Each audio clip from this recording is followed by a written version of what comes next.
Esto ya tiene que ser para cadena perpetua y que lo averigüen hasta el último. Ensañamiento y crimen en Villa El Salvador, al peor estilo de las mafias. Estas imágenes corresponden al momento en que bomberos y peritos de la policía descubren el cuerpo de Marisol Estela, una estudiante de solo 25 años, la nueva víctima de una ola feminicida que desangra al Perú. El asesino intentó esconder los restos en ese cilindro cubierto de cemento.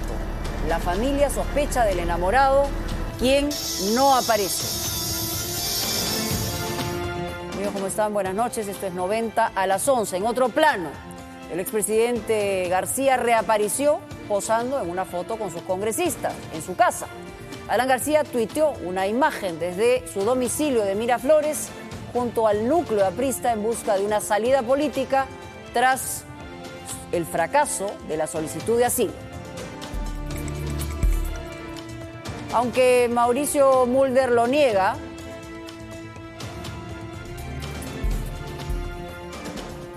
no, es totalmente falso. Eso son cosas que se han inventado. No tiene absolutamente ningún asidero eso.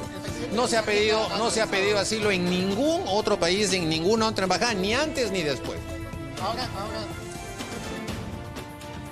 Pero aunque Mauricio Mulder lo niega, decíamos en todos sus tonos, fue el propio presidente de Costa Rica, Carlos Alvarado, quien confirmó que allegados de García consultaron por refugio en ese país. Y aunque parezca insólito, la sanción para Moisés Mamani podría dilatarse hasta el próximo año. El fujimorismo bloqueó el acuerdo para que la acusación se discuta mañana en el Pleno. Me parece que me quieren cortar la cabeza lo más rápido posible. Habiendo muchos temas pendientes y para mí corrió 200 por hora. Gracias.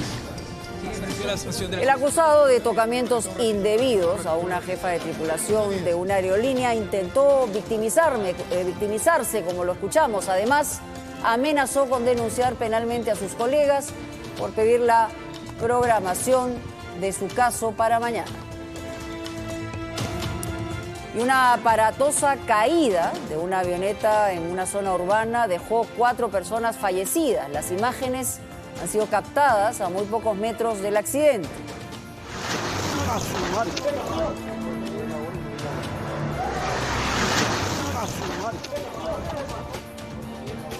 Ocurrió en Sinaloa, en México. La aeronave perdió altura y se estrelló contra una vivienda ante la incrédula mirada de todos los vecinos.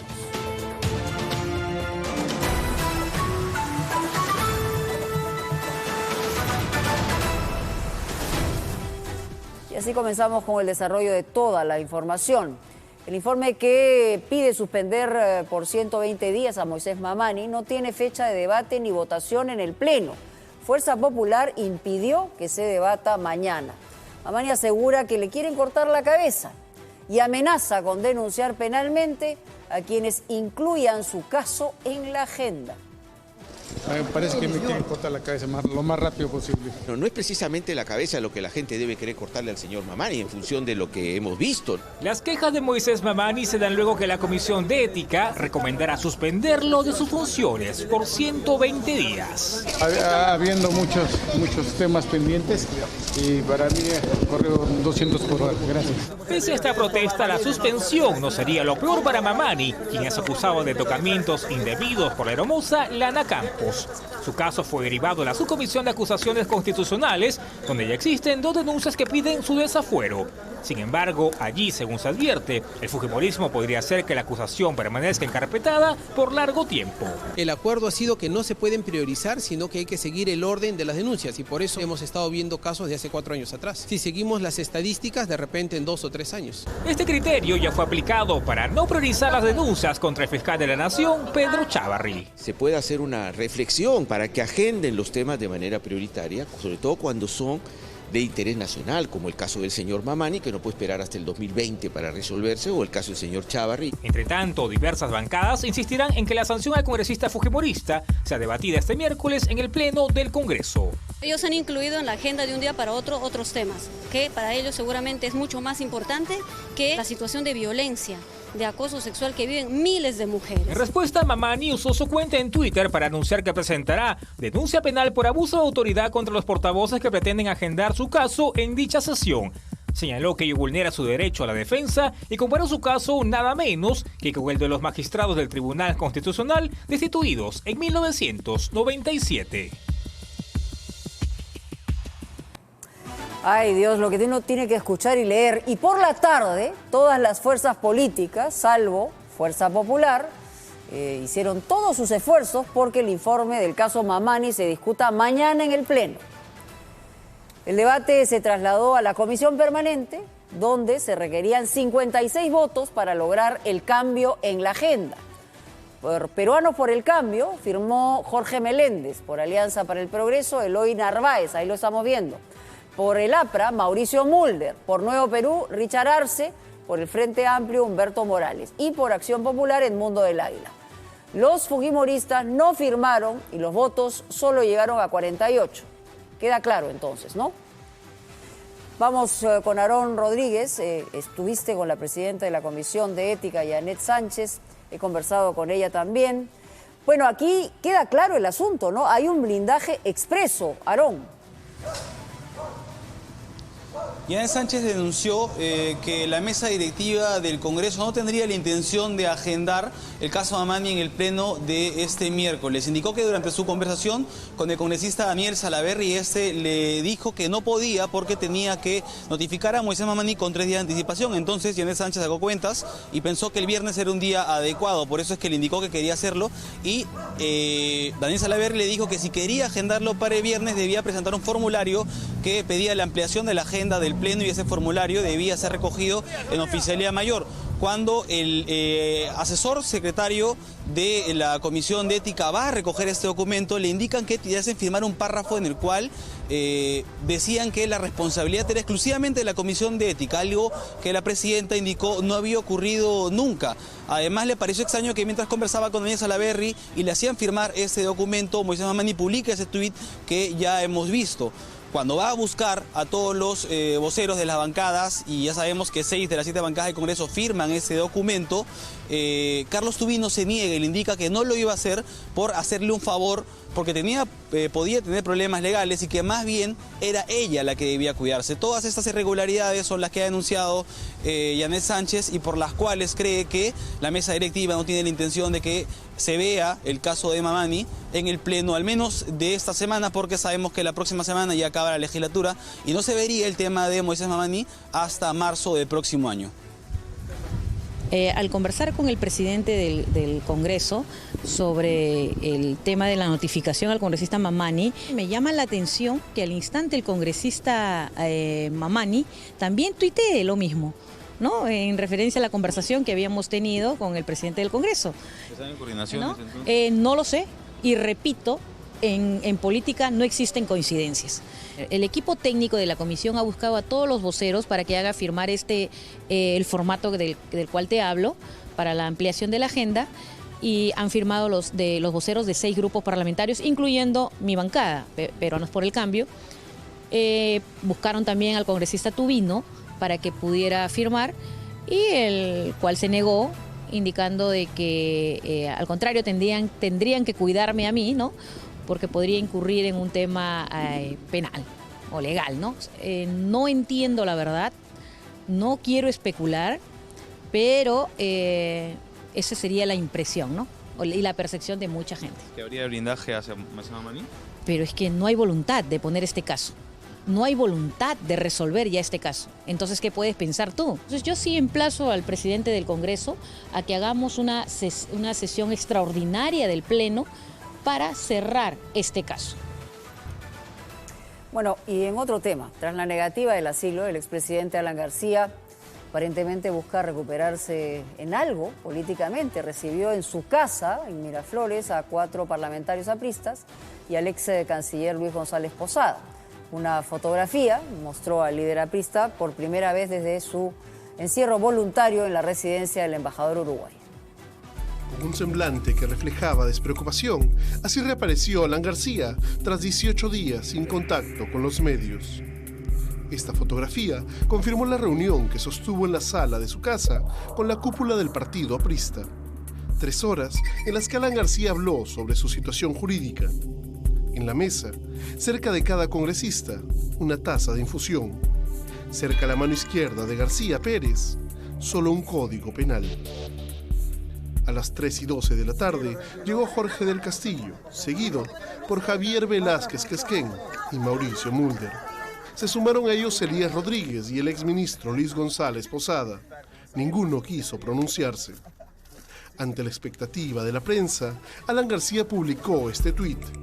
Fraterna reunión de análisis y política con los compañeros congresistas. Les agradezco a ellos y a todos los militantes su afecto. Vive el APRA. García Pérez se animó incluso a acompañar a sus correligionarios hasta la puerta de su vivienda para despedirlos. Algún mensaje parece soltar mientras sonríe. En ese momento, quien se animó a comentar el encuentro fue Mauricio Mulder. Reiteró que Alan García se allana las investigaciones del Ministerio Público por presuntas prebendas de Odebrecht. Va a enfrentar todas las citaciones que vengan, son 9 los casos que se le han ido abriendo, acaba de abrírsele uno simplemente por emitir decretos de urgencia para facilitar el tema del puerto del Callao, sin que haya ninguna imputación delictiva. Enfrentará, responderá y seguiremos adelante. Lo más próximo, el referéndum, parece ser un tema que no está en el panorama aprista. ¿Ha decidido que va a ir a votar de repente por el referéndum?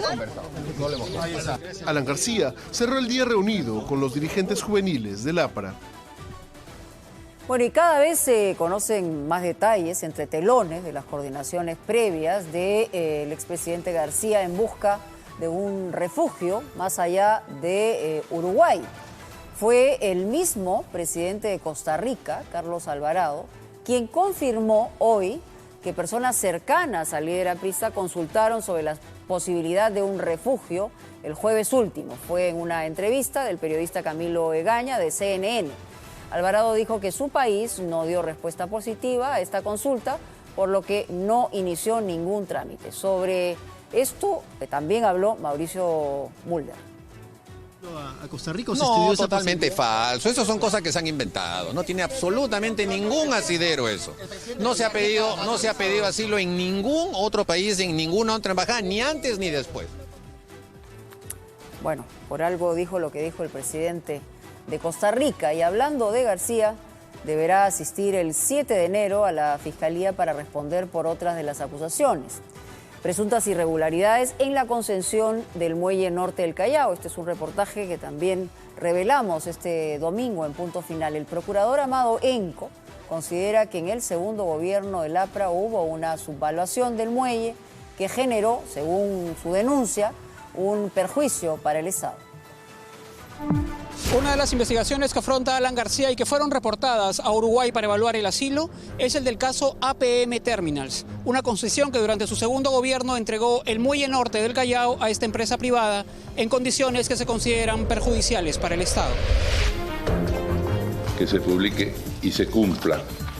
Esto va al diario oficial El Peruano.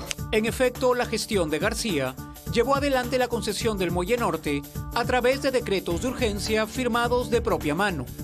El 01 y 02-2011, emitidos para simplificar exigencias legales.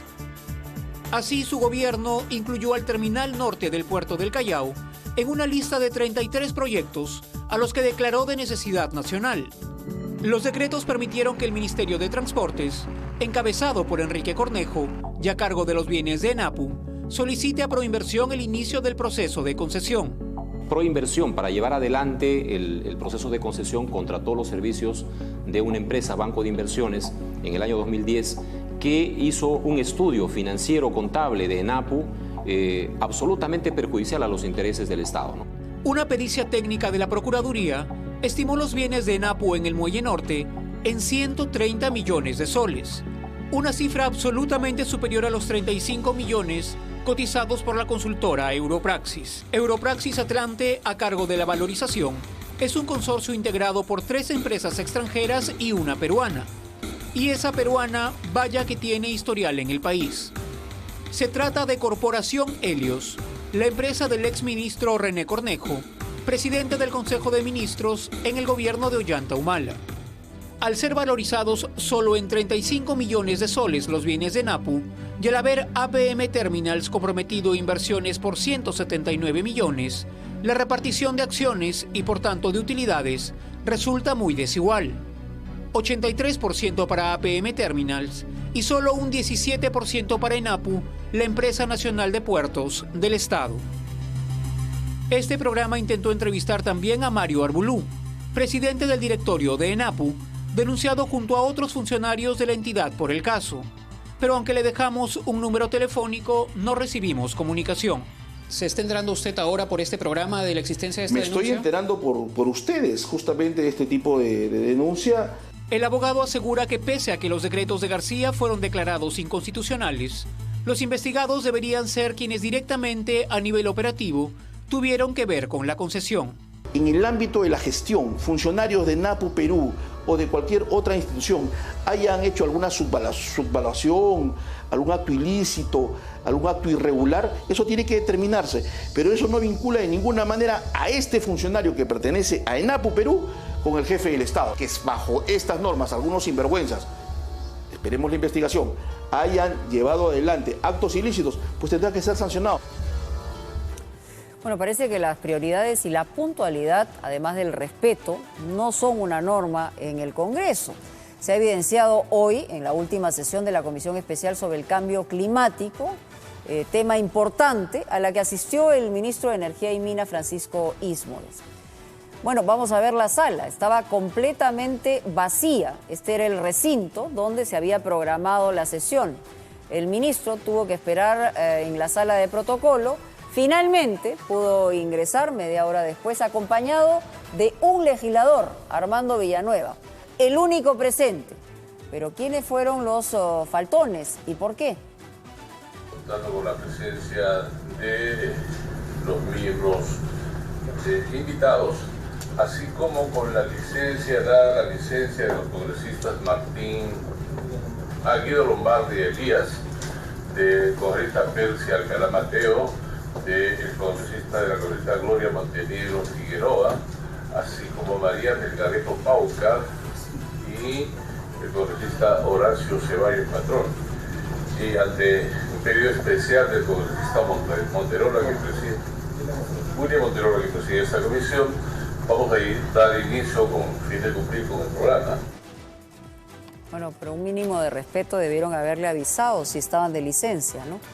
Y a propósito de congresistas, también de diferentes bancadas, señalaron que la denuncia contra el presidente del Congreso, Daniel Salaverry, por presuntas irregularidades en su informe de representación, habrían sido filtradas por el fujimorismo. Así lo consideraron quienes, algunos representantes de Peruanos por el Cambio y el Frente Amplio. Como se sabe, Salaverry está distanciado, está de licencia de su bancada, desde que pidió esta al asumir el cargo. El vocero del fujimorismo, Carlos Tubino, negó la versión de la filtración. Y también la periodista Rosana Cueva, de Panorama, en un tuit, explicó que la información era de dominio público y estaba en el sitio web del Congreso y lo que había que hacer era investigarla. A mí me preguntan de dónde creen que vienen. Yo creo que más que de otras fuerzas políticas, estas acusaciones provienen del propio interior de la organización. Estas personas que habrían sido photoshopeadas y modificadas son personas que son fotos que provienen de su campaña política.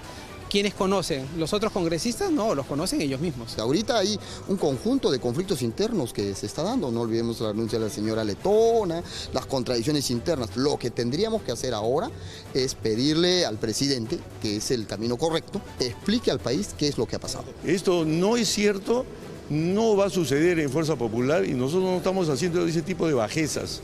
Así que eso que quede claro. Bueno, las divisiones son evidentes, pero también el aprovechamiento político. Así que el rigor de la información está en decir las cosas tal y como son. Y otro que sigue escudándose en argucias procesales es el congresista Edwin Donaire. El debate respecto al levantamiento de su inmunidad parlamentaria podría también verse recién en marzo, es decir, que pasen las vacaciones, el verano, todo bien. Esta vez fue en la Comisión de Constitución donde se discutió precisamente este levantamiento del fuero. Y es que la Subcomisión de Acusaciones Constitucionales no envió a tiempo la solicitud al grupo que preside Rosa Bartra para que dé su opinión. Pedimos en la Comisión de Constitución que esa gente dice, no ha llegado el pedido. Entonces está claro que están jugando al gran bonetón. Se lavan las manos, lo pasan, primero le devuelven al Poder Judicial, ahora le pasan a otra comisión y al final lo que están haciendo es ganando tiempo, ¿verdad? Como han señalado, el caso se verá todavía en marzo. Yo, en mi opinión, siguen blindando a personas que el Congreso no debería mantener un día más, ¿no? Y bueno, el domingo vamos a ir a referéndum. Una de las reformas que va a ser sometida al voto tiene que ver precisamente con el financiamiento de los partidos políticos. Hemos visto desfilar decenas de acusaciones respecto a este tema. Por eso es importante. La regulación busca evitar que las campañas no sean financiadas con dinero ilegal, ilícito, que podrían venir del crimen organizado, del narcotráfico o de cualquier fuente ilícita. Este domingo es el referéndum y siguiendo con nuestros informes especiales, les explicaremos en qué consiste la segunda pregunta que busca regular el financiamiento de los partidos políticos. Su principal fin es que el dinero sucio o ilegal no ingrese a una campaña electoral. Usted leerá esta pregunta. ¿Aprueba la reforma constitucional que regula el financiamiento de las organizaciones políticas? Atención, si usted marca el sí, estaría aceptando que los partidos utilicen exclusivamente la franja electoral en radio y televisión, que es pagada por el gobierno, y esto los exonera de buscar un millonario financiamiento en publicidad. Cuanto más caras son las campañas electorales, los partidos se ven forzados a buscar dinero o a recibir dinero sin mirar de dónde proviene. Por eso es que reducir los costos de campaña tiene también un efecto sobre la reducción de la corrupción en la política. Además, si marca el sí, todo aquel político que reciba más dinero del permitido, que no bancarice sus ingresos o que no informe a la OMPE sobre ellos, podría ir preso. Para que no ocurran pues lo que ha ocurrido desgraciadamente en estos últimos años, con el caso más sonado que ha sido el de Odebrecht, ¿no? Es el establecimiento por primera vez de sanciones penales frente al financiamiento ilícito de la política. Hasta ahora, como sabes, lo que tenemos son solamente multas. Y nunca un partido le ha pagado una multa a OMPE. Nunca. Y siguen existiendo y compitiendo. Pese a que nuestros entrevistados consideran que es una reforma positiva, para el especialista en Derecho Raúl Ferrero Costa, esta podría ser mejorada en el Congreso tras una eventual aprobación. Tiene que haber alguna regulación, pero que no sea tan estricta como solamente la franja electoral, porque eso ya es entrar en limitaciones donde se puede estar afectando la libertad de expresión y la libertad de expresarse, además, ¿no? ¿Y qué sucedería si marca el no? Tal como está la ley electoral actualmente en materia de financiamiento de la política, los controles son muy laxos y no hay sanciones efectivas. Actualmente, la ley prohíbe aportes anónimos y aportes que vengan de empresas. Solo se aceptan aportes de personas naturales bancarizados si son mayores a una UIT. Además, los partidos deben presentar sus ingresos al final de la campaña electoral. Ahora que está informado, vote bien. Importante la votación del domingo y una decisión polémica en la Comisión de Constitución del Congreso.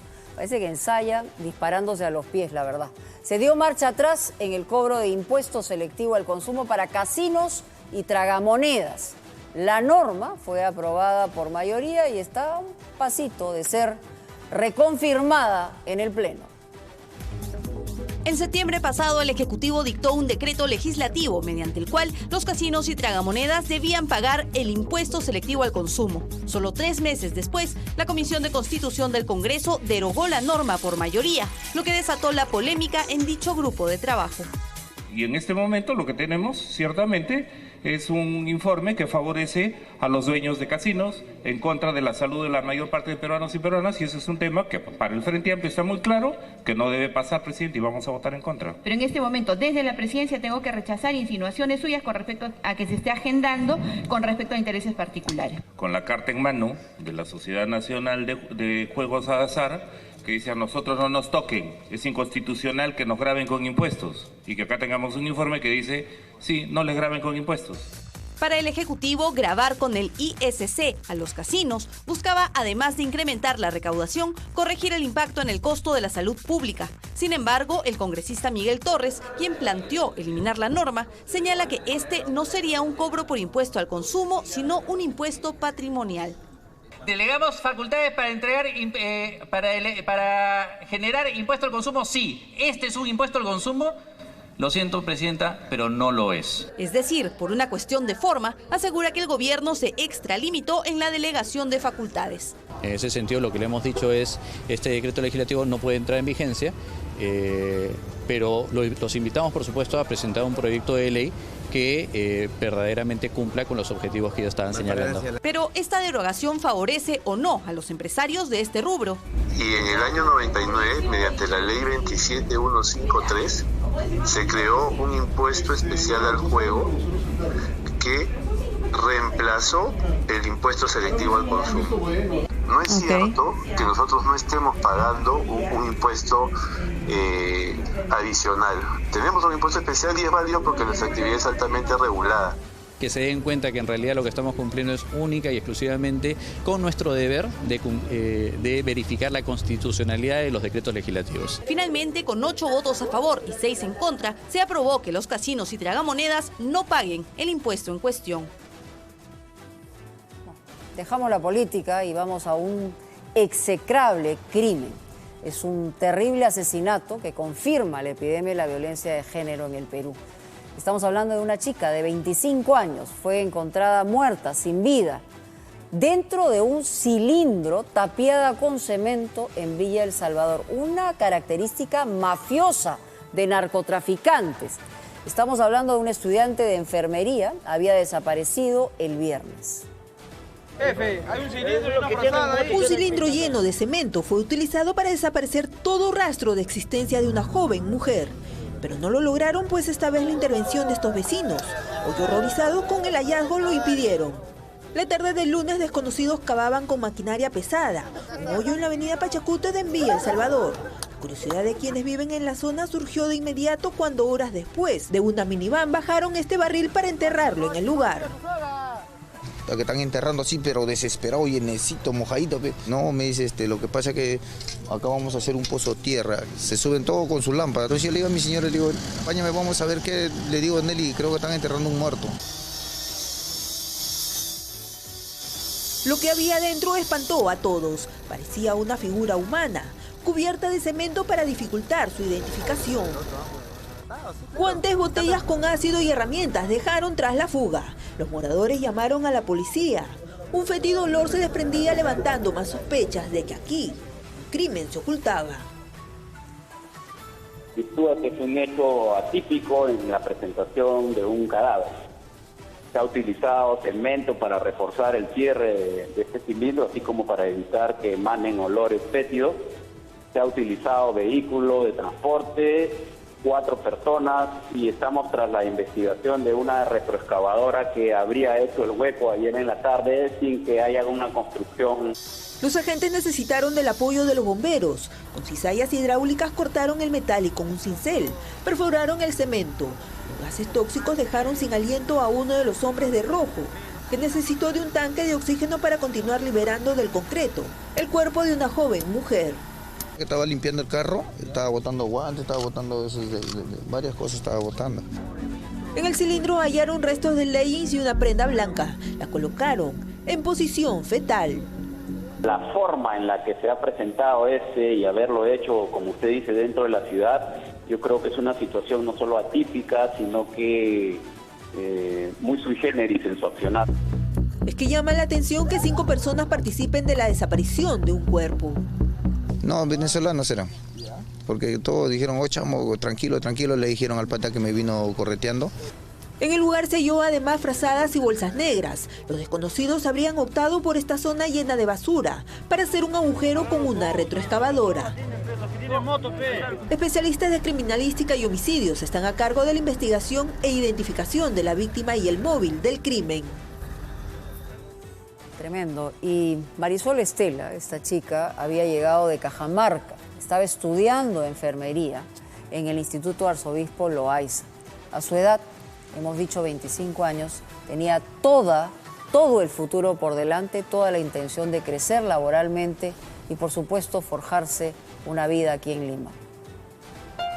Posaba sonriente en sus fotografías en redes sociales, siempre vistiendo con orgullo la chaqueta de enfermera que usaba para ir a clases a su instituto, la que sirvió para identificar su cadáver dentro de un cilindro en Villa El Salvador. Marisol Estela Alba era una joven cajamarquina de 25 años, llena de sueños. Dejó su tierra y viajó a Lima para estudiar. Una semana antes de su desaparición, Sol, como la llamaban sus amigos, publicó este emotivo mensaje en sus redes sociales para su familia. Una promesa que no pudo llegar a cumplirse. Mi familia, pronto estaré ahí con ustedes para abrazarlos, besarlos y decirle cuánto me siento sola. Las cosas se ponen difíciles, pero lo mejor está por venir. De acá en adelante solo habrán triunfos. ¡Qué bonito! Me encanta. Vamos. La cama de su habitación en San Juan de Miraflores aún permanece extendida. Su ropa está en su cómoda y sus libros de enfermería en el suelo. Sus amigas, preocupadas porque no aparecía, llegaron a su habitación. Está su uniforme blanco diciendo, dice que no iba a su trabajo, nada, ya por eso ellos han venido. Su prima Bella Calle, la única familiar que tiene en Lima, tuvo comunicación con Sol por última vez el jueves y le dijo que no iría a su casa a ayudarla el fin de semana porque se encontraba en exámenes. Vive en Pista Nueva, y me envió a buscarlo en su cuarto y no me contesta el teléfono, no me contesta en el WhatsApp. Sin embargo, la aparición del cadáver dentro de un cilindro este miércoles levantó sus sospechas, pues Sol tenía el celular apagado desde el fin de semana y solo respondía mensajes vía Facebook a su hermana en Cajamarca o alguien los respondía por ella. Además, dejó de ir a su trabajo a una pastelería en San Juan de Miraflores. En el lugar donde la víctima vivía, el propietario asegura que no sabía de ella desde el jueves. Su pareja, un militar que a veces frecuentaba el lugar, tampoco volvió a buscarla. Hola, no te contestaba. No era muy amigable. Digamos, quizás. No sé. La policía ya maneja varias hipótesis de quién sería el homicida y sus cómplices. La familia de Marisol llegará de Cajamarca en las próximas horas en busca de justicia. Bueno, preliminarmente se especula que había habido violencia anterior y eso por supuesto tiene que confirmarse. El uniforme de enfermería fue precisamente, como escuchábamos, la clave para reconocer el cuerpo de Marisol. Su asesino intentó, con alevosía y premeditación, borrar todo el rastro, llenando de cemento este cilindro, pero los médicos forenses están convencidos de poder determinar la hora y el día del crimen.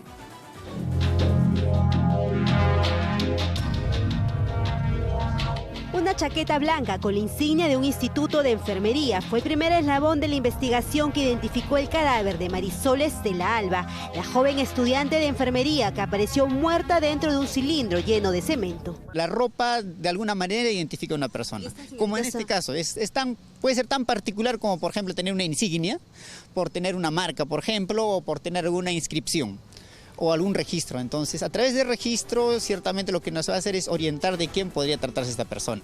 El asesino o asesinos de Sol utilizaron cemento para borrar todo rastro y evidencia que los delate.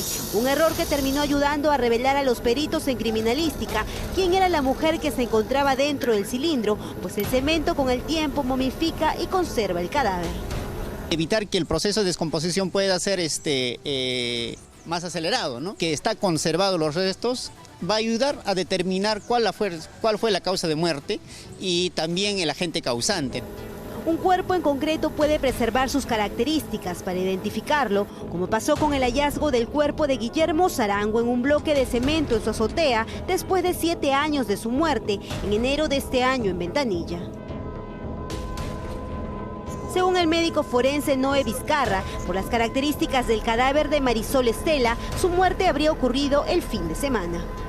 Los cambios morfológicos y cromáticos que presentan los restos están, guarda relación con la fecha aproximada de muerte, que es entre el viernes o el sábado, ¿no? Y con la fecha de desaparición que fue claro, el viernes. Aproximadamente, sí guarda relación, ¿no? Concordancia con el proceso, digamos, de descomposición cadavérica, ¿no? Siempre la ropa será el primer indicio para que los cuerpos sean identificados. Luego el cotejo dactilar mediante el sistema AFIS. De no encontrar la identidad, continúa el odontológico, superposición de imágenes, radiológico y por último el genético en busca del ADN. Ha habido manchas biológicas, han habido algunos cartuchos, han habido algunas prendas que tienen que verse si guardan relación o no con el hecho.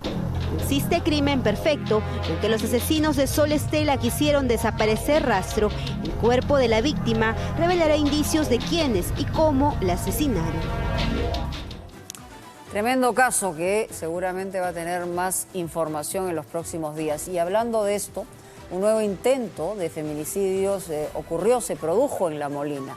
Un sujeto atacó con una botella a su expareja, una vendedora de periódicos, humilde ella.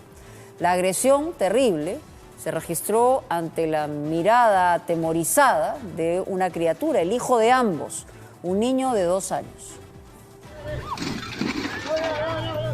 Se resistía a salir del kiosco de periódicos luego de haber atacado con una botella de vidrio a la madre de su hijo. Ella está grave ahorita en el hospital, ¿no te arrepientes? ¿No le puedes decir nada a su familia, a ella? Es la madre de tu hijo. ¿Por qué tomaste esa decisión? Está con la cara cortada, ha podido morir. Yasnit Salvador Navarrete Ramos, de 25 años, guarda silencio luego de agredir a su expareja Edith Trabaj, de 42 años. Este salvaje la golpeó de tal forma que la joven finalizó con varios cortes en la cara. Que tenía una botella y sin que ella se da cuenta, la tiró en la cabeza y luego la vitrina la empujó para este lado. ¿Y dónde le ha herido a la señora? En la cabeza. Todo en la cabeza. Sí. ¿Y todo eso lo ha visto la criatura? Todo lo ha visto. ¿Y la criatura cuántos años tendrá? Recién tiene 2 años y medio. ¿Y qué le estaba reclamando a la señora? ¿Que le dé la custodia del niño? No sé, así por gusto, señorita vino acá. Chiquilla, imagínate, los bebitos. ¿Eso a qué horas ha sido? A las 8:30 de la mañana, sí, más o menos. Todos los vecinos hemos asustado terriblemente porque viene las ambulancias. Claro, porque la señora se está desangrando. Edith lleva por lo menos 35 años trabajando junto a su madre vendiendo periódicos. Se encarga de sus 2 hijitos. El menor fue testigo del brutal ataque y no sería la primera vez que Edith sufre una agresión. Ahora últimamente era también que el día domingo dice que la ha amenazado con un cuchillo en su casa. Hasta siempre ya ha tenido varias denuncias ya. Pero no viven juntos. Sí, de todas maneras no quería irse de la casa. No se sabe qué desató la discusión, pero el evidente intento de feminicidio ocurrió en la avenida Melgarejo, en La Molina, y las cámaras de seguridad instaladas y las portátiles con las que cuentan los serenos en La Molina captaron el auxilio de la víctima y la detención del agresor, que en todo momento intentó huir. Intentó fugarse en primera instancia el agresor y se redujo pues al personal hasta la llegada del patrullero del sector. Nosotros inmediatamente también enviamos al personal paramédico, que es Punto Blanco, para dar los primeros auxilios. El escuadrón de emergencia S2 acudió en apoyo y Yusnit quedó detenido en la comisaría de Santa Felicia por intento de feminicidio. Mientras que Edith, lamentablemente con varios cortes en la cabeza y rostro, permanece aún en el hospital del Minsa en Atevitarte. Su familia espera que este hombre no sea liberado porque, de hacerlo, temen que regrese para matarla. Lo que es terrible es que los patrones se repiten, se normaliza la violencia y la gente tiene miedo a denunciarla, siente que va a haber impunidad, y cuando alguien ha pegado una vez va a pegar 1000 veces. Eso hay que repetirlo hasta el cansancio. Así que huyan de estos sujetos, salgan de estos sujetos. Y vamos a hablar de otro tema. Un terrible accidente de una avioneta ocasionó la muerte de 4 personas. Esto ocurrió en México.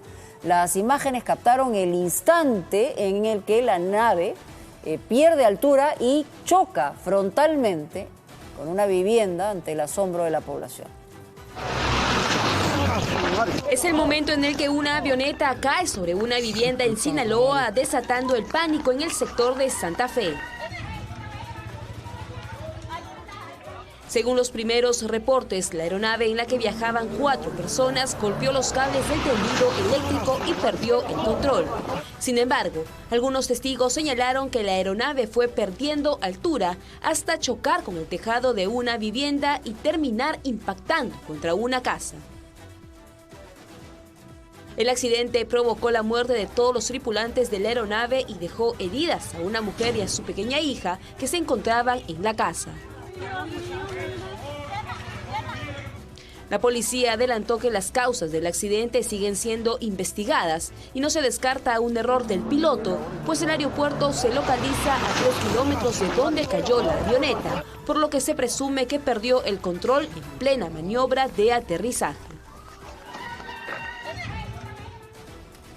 Increíble las imágenes. ¿Cómo estás, Eddie? ¿Qué tal, Mónica? Muy buenas noches. Buenas noches a todo el Perú. 11 de la noche, 43 minutos.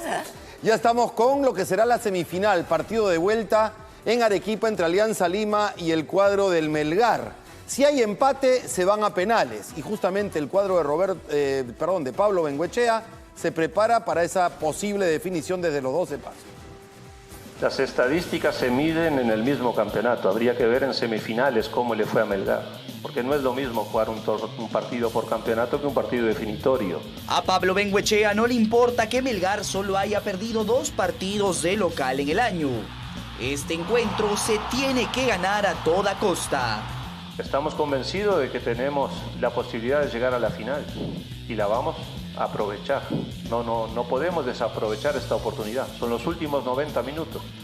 Los tenemos que sacar adelante. Cabe resaltar que en caso de empate, el partido se iría directamente a una definición de penales. ¿Qué opina el profe al respecto? A mí no me gusta la definición por penal porque el que erra el penal y pierde queda marcado para el resto de la vida. Pero bueno, las reglas del fútbol son así, durante toda la vida se ha definido por penal y si nos toca vamos a ir con toda la confianza del mundo. ¿Y los de la victoria estarán listos? Y bueno, sí, yo me siento preparado para los penales porque bueno, fue algo que siempre hice ejecutar penales y bueno, esta no va a ser la excepción si en ese caso toca hacerlo. Ahora, más allá de que esta es una definición, como dice Pablo Bengoechea, hay una referencia y es cómo le ha ido a Alianza durante el 2018 en ciudades de altitud. Veamos el siguiente informe. Alianza Lima visitará este jueves Arequipa para ahí intentar cerrar su pase a la gran final. El equipo de Pablo Bengoechea ha visitado este año Ayacucho, Arequipa, Cusco, Huaraz, Cajamarca, Huancayo y Moquegua, con un total de 10 partidos disputados en ciudades de altura. Donde mejores resultados obtuvo ha sido en Ayacucho, donde esta temporada ganaron los 2 partidos. Los íntimos han ganado solo 3 partidos de los 10 que jugaron en ciudades de altura, perdió 5 y empató 2. Cuando le tocó jugar en Arequipa, cayó por 2-0 ante Melgar, con goles de Bernardo Cuesta y Patricio Arce. La carta bajo la manga de Bengoechea para este tipo de partidos es Janio Pósito, un delantero acostumbrado a jugar en la altura y que siempre le dio buenos resultados. Pósito es una gran opción porque marcó 4 goles en la altura de los 7 que convirtió este año. Alianza Lima visitará este jueves a las 8 de la noche a Melgar en el Estadio Monumental de la UNSA.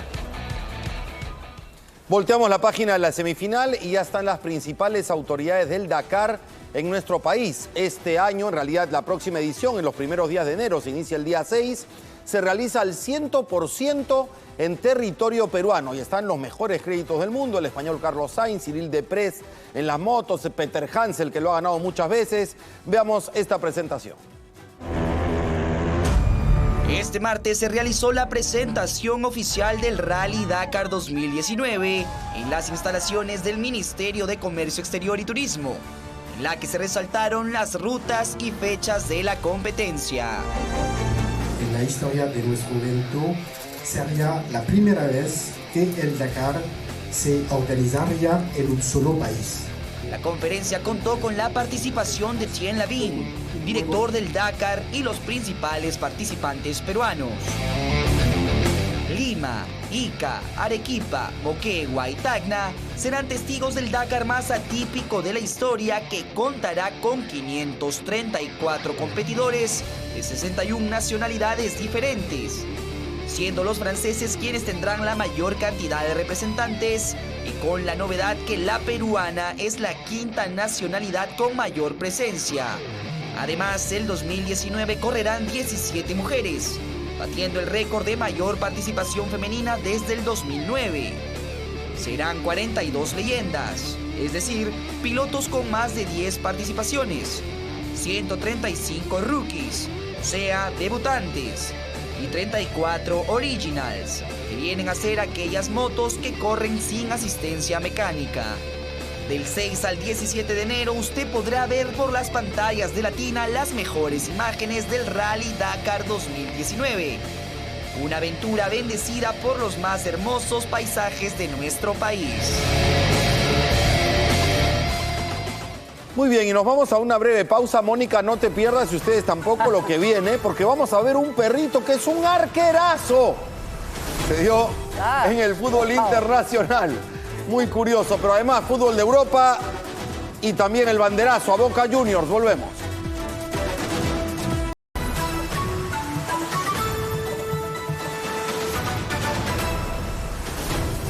Nos vamos directo y sin escalas hasta España, porque hoy ha jugado el Rayo Vallecano por la Copa del Rey con Luis Advíncula los 90 minutos. Jugó como extremo por la derecha, más que como un lateral. Lo utilizaron con funciones más ofensivas. Había empatado en la ida 2-2, pero hoy Leganés se impuso con un gol en contra de Emiliano Velázquez. El cuadro de Leganés se impuso por 1-0 y eliminó al Rayo Vallecano de la Copa del Rey. Observen ahí a Advíncula, mucho más en funciones ofensivas, jugando en calidad de local en Vallecas. Nos vamos con la Liga Inglesa. Mientras tanto, el domingo se juega en el Bernabéu la final de la Copa Libertadores, partido de vuelta. Cientos o miles de hinchas le dieron la despedida al plantel de Boca. El elenco Ceneice, que dirige Guillermo Barros Esqueloto, viaja rumbo a la capital española. En olor a multitud, busca un nuevo título continental, aunque en el viejo continente, el cuadro de Boca Juniors. Y nos vamos ahora con el arquero de la jornada. Vean esto que sucedió en este encuentro. Error garrafal del arquero, pero el perrito lo salvó.